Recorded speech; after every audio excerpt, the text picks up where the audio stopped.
الحمدللہ رب العالمین والصلاة والسلام علی سید الانبیاء والمرسلین اما بعد فاعوذ باللہ من الشیطان الرجیم بسم اللہ الرحمن الرحیم. پڑھیے الصلاة والسلام علیک یا رسول اللہ وعلی آلک واصحابک یا حبیب اللہ. الصلاة والسلام علیک یا نبی اللہ وعلی آلک واصحابک یا نور اللہ. اگر کسی حسین سے پیار کرنا ہے تو بتاؤ میرے آقا جیسا حسین تو اس کائنات میں آیا ہی نہیں ہے. بات چلے حسین حسن کی بات تھوڑی دیر بات کرتے ہیں نا، تھوڑی دیر بات کرتے ہیں. پہلے تو یہ کہتے ہیں کہ چلے دنیا میں جتنے حسین ہیں، آپ کسی بھی حسین سے انسپائر ہوتے ہیں، ایڈمائر ہوتے ہیں. سب سے زیادہ انسان دیکھیں، میں اور آپ خوشبو لگاتے ہیں، کیوں لگاتے ہیں؟ میرے پسینے میں، آپ کے پسینے میں ایک اسمیل ہے. ہم چاہتے ہیں یار یہ پسینہ جو ہے نا کسی کو تکلیف نہ دے، یا تو مجھے نہ دے کسی کو نہ دے. جس بھی حسین سے تم پیار کرتے ہو نا، اس کے پسینے میں بو آتی ہے. اور میں جس حسین کی بات کرنے آیا ہوں اس کا پسینہ مشک سے زیادہ خوشبودار ہے. اور یہی بات اعلیٰ حضرت کہتے تھے، کیا مہکتے ہیں مہکنے والے ہیں. مہکتے بھی کیسے ہیں کہ بو پہ چلتے ہیں بھٹکنے والے. میں ابھی بیان کر کے آیا ہوں.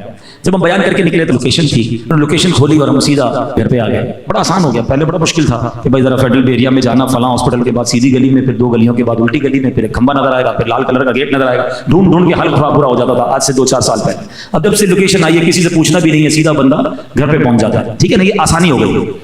اچھا، میرے صحابہ کے پاس بھی بڑا لوکیشن سسٹم تھا. اس زمانے میں بڑا نیویگیشن سسٹم تھا.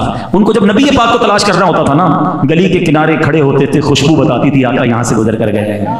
کیسا پسینہ کہ گلیاں مہک جایا کرتی. اللہ اکبر، 1400 سال پہلے تو مہکی تھی. ارے آج بھی کسی کو مدینے لے جاؤ، عاشق رسول ہو، اس کی آنکھوں پہ پٹی باندھ دو، وہ ہوا سونگ کر بتا دے گا یہ فضائیں اور ہیں، یہ ہوائیں اور ہیں، یہ خوشبو بتاتی ہے کہ کوئی گزر کر گیا ہے. شاعر کہتے ہیں نا، عرصہ ہوا طیبہ کی گلیوں سے وہ گزرے ہیں، اس وقت بھی گلیوں میں خوشبو ہے پسینے کی. ہے کوئی ایسا حسین جس کا پسینہ ایسا ہو؟ اور حسن کی تو کیا بات ہے. دیکھیں ایک بات یاد رکھیے گا، کائنات میں سب سے زیادہ حسین اللہ نے کسی کو نبی پاک کی آمد سے پہلے بنایا نا، تو وہ حضرت یوسف علیہ السلام. ایسا حسن کیسا تھا. قرآن میں ان کے حسن کا ذکر ہے. ان عورتوں نے، ہوا کیا کہ زلیخا وہ ملکہ تھی، حضرت یوسف سے محبت کرنے لگی. اس کی سہیلیوں نے کہا تم ملکہ وہ غلام، تم ان سے محبت کرتی ہو؟ اس نے کہا ٹھیک ہے. ان سب کے ہاتھ میں پھل دیا، چاقو پکڑا دیا اور کہا جب یہ تمہارے سامنے آئے تو اس پھل کو کاٹنا. جب وہ قریب سے گزرے، آپ کا حسن ایسا تھا کہ عورتوں نے پھل کاٹتے کاٹتے اپنی انگلیاں بھی کاٹ دی. اور یہ قرآن میں ذکر ہے کہ جب عورتوں نے یوسف کو دیکھا، اس کی بڑائی بولنے لگی اور اپنے ہاتھ کاٹ لیے اور بولی اللہ کو پاکی ہے، یہ تو جنس بشر سے نہیں، یہ تو نہیں مگر کوئی معزز فرشتہ، یہ تو فرشتے جیسے دکھتے، اتنا خوبصورت چہرہ.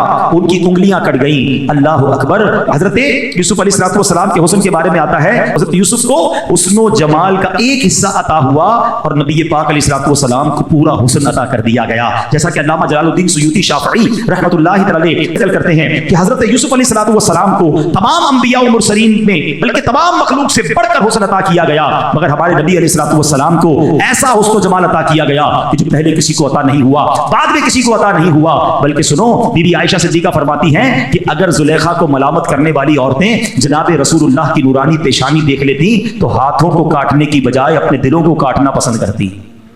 اعلیٰ حضرت کہتے ہیں حسن یوسف پہ کٹی مصر میں انگشت زنا.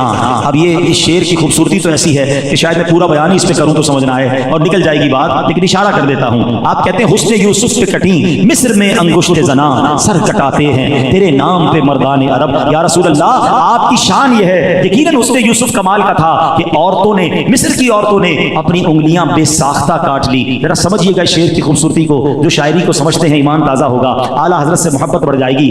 آپ کہتے ہیں حسن ایک کیا چیز ہے؟ حسن ہے. کس کا ہے؟ یوسف کا ہے. کاٹی نہیں، کٹ گئی انڈیلیبریٹلی. کیا کٹی؟ انگلیاں. کس کی انگلیاں؟ عورتوں کی. عورتیں کدھر کی تھی؟ مصر کی. 6 سے 7 باتیں آپ نے بیان کی ہیں، ان باتوں کو سامنے رکھیے گا.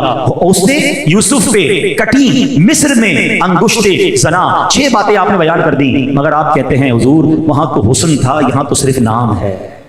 دیکھ کر انگلیاں کاٹی نا، یہاں نام پر اور کٹنا اور ہے اور کٹانا اور ہے. ایک بار کٹنا اور ہے، بار بار کٹانا اور ہے. ادھر عورتوں نے کٹائی، ادھر مرد کٹا رہے ہیں. ادھر انگلیاں کٹوائیں آقا، ادھر تو سر کٹا رہے ہیں. وہ مصر کی عورتیں تھیں، عرب کے مردان عرب ہے. کیا بات ہے میرے آقا کے حسن کی. یا رسول اللہ صلی اللہ تعالی وسلم. اچھا حسن کیسا؟ یہ تو